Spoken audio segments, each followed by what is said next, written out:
Hello, and thank you for joining us. This is No Soundbites Allowed, and I am Michael Voss, the political dragon, here in the Bronx in our studio. It is March 29th, approximately 6 p.m., and I am just amazed at some of the news that we are seeing today. It's surprising and regrettable to see what is happening in our politics. Let me explain what I mean. First, actually, before we start, I do want to mention, if this is the first time that you are seeing our channel, we welcome you. We thank you for being part of our audience. We want you to know that we do long-form political commentary, and every Sunday at 2:30 p.m. Eastern Standard Time, we do a live stream with you to reach out to everyone in the world to share in the First Amendment, the freedom of speech, because all of the issues affect each and every one of us across the world. And we hope you'll join us this Sunday as well. That being said, let's focus on what happened yesterday, March 28th, in New York City. You would think that it was a pay-per-view. Matter of fact, it was the equivalent of a pay-per-view event. You would think it's kind of like Tyson versus Jake Paul. Not quite, but it's very similar. What we're talking about is a political event where the top Democrats of the last several presidencies all came together. You may recall, in New York, we had Obama, Clinton, and Joe Biden all come together so that progressives and Democrats could cheer on their heroes for all that they have done, to just laud them and to give them money into the 2024 presidential election. Now, one of the things that wasn't highlighted is, of course, the fact that Barack Obama was known for bombing American citizens overseas without trial, without conviction, and that's pretty significant. Of course, there's Bill Clinton and his connection to Epstein Island. That also wasn't on display in New York for this event. And of course, for Joe Biden, we have his many stumbles. Bodyweight's done. At this point, he's over, and Biden goes down hard.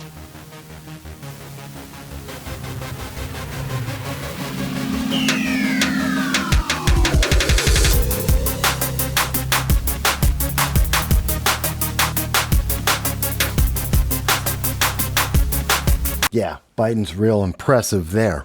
But all of that being said, the thing that's really impressive and upsets me is the fact that these rock stars, these political rock stars, were all being lauded at the same time. Not one of them went to the wake for Officer Jonathan Diller, who was killed. Now, they could have. They were all in New York City. They all could have gone to the wake. Donald Trump went to the wake. He went to celebrate the life and the service of this police officer. But the rock stars, they were there for the money. Maybe it's because we know that recidivism, the repeat offender rate, has been increasing, and in fact is up since 2017, and we are at near record levels. And in particular, the killer, or the alleged killer of Officer Diller, had been arrested 21 times previously, 9 of them felonies. It seems that he was prepared to go back to prison. His associate in the car with him, which are believed to be scout out and target the next crime that they were going to commit, also had 14 arrests. But in our opinion, that just highlights how little Democrats and progressives care for the American people, how little they care about the consequences of their policies. And we have seen this consistently over and over, even as Democrats are trying to tell us, don't pay attention, don't remember. Well, we do remember. We remember how Joe Biden was trying to tell everyone in 2021 that he had been to the southern border as we were dealing with the beginning of the immigration crisis created by his policies. And we know he lied. He hadn't been to the border. In fact, it wasn't until 2023 when Joe Biden finally did go to the border for the first time in his life to actually address the immigration issue that he still continues to deny to this day. Let's not forget that the Biden-Harris administration, Joe Biden, lied to the American people back on September 1st of 2021, when he said that he had gotten all Americans out, except for several hundred, which actually turned out to be 5,000 Americans. Or how about in February 10th of 2022, when he went on to NBC News to tell Lester Holt that he would let American children die, that he would not evacuate even one of them before the Ukraine-Russia war started. And he had the opportunity. How about the policies of the Biden-Harris administration when we see that Kamala Harris, the Biden administration, were more concerned about the equity scores of American citizens than trying to help them deal with the Hurricane Ian natural disaster? And of course, Pete Buttigieg, again, the Biden administration, tried to justify the equity score rating and ranking of how to help American citizens in a natural disaster. Yeah, they did real good there.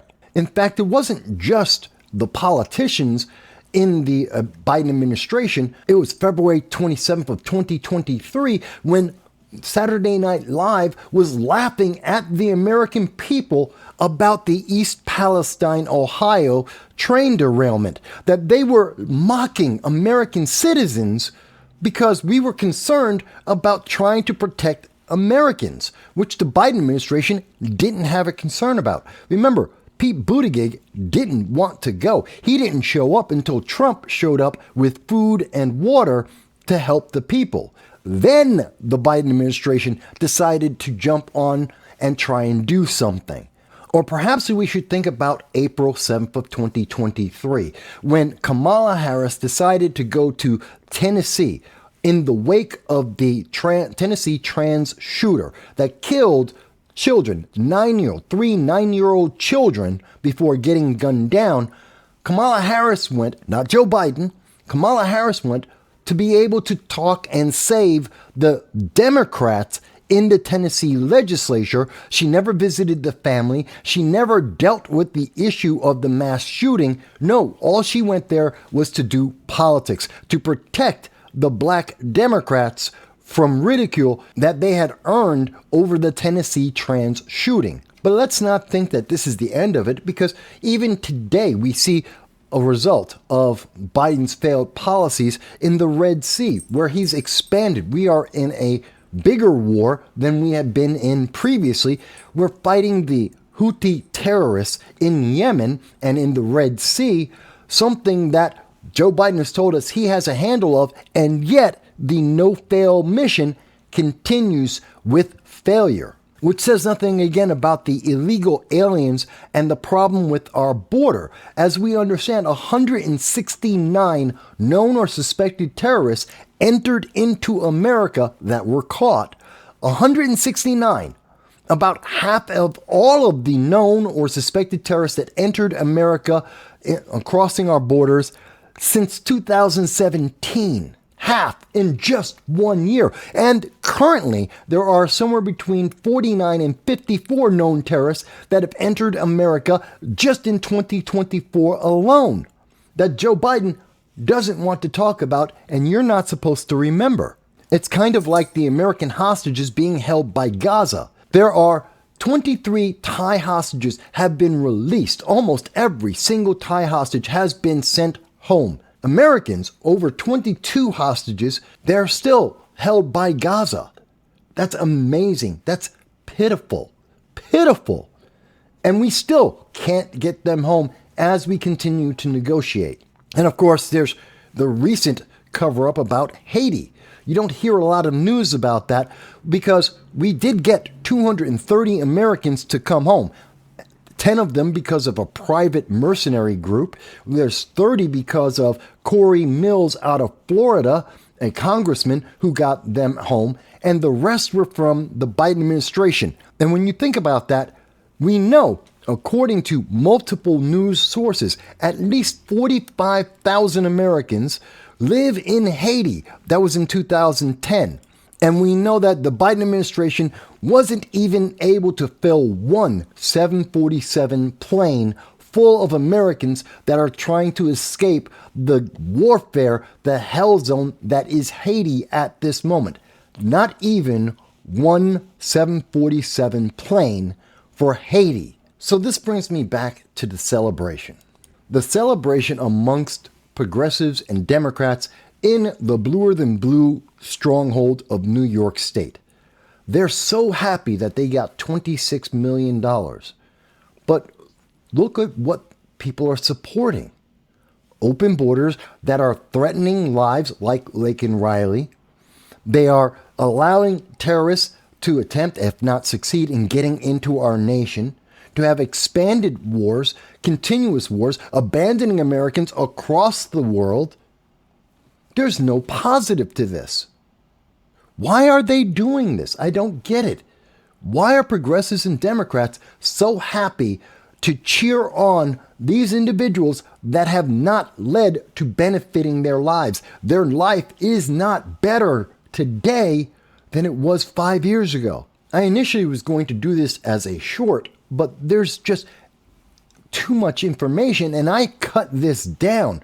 The list of all the problems under the Biden administration that have negatively been impacting Americans domestically and foreign, it's too big. Let me ask you, do you think that 3 Democrat presidents in New York City is worth the money? Or could we have been spending that money, that time, that effort on something more important?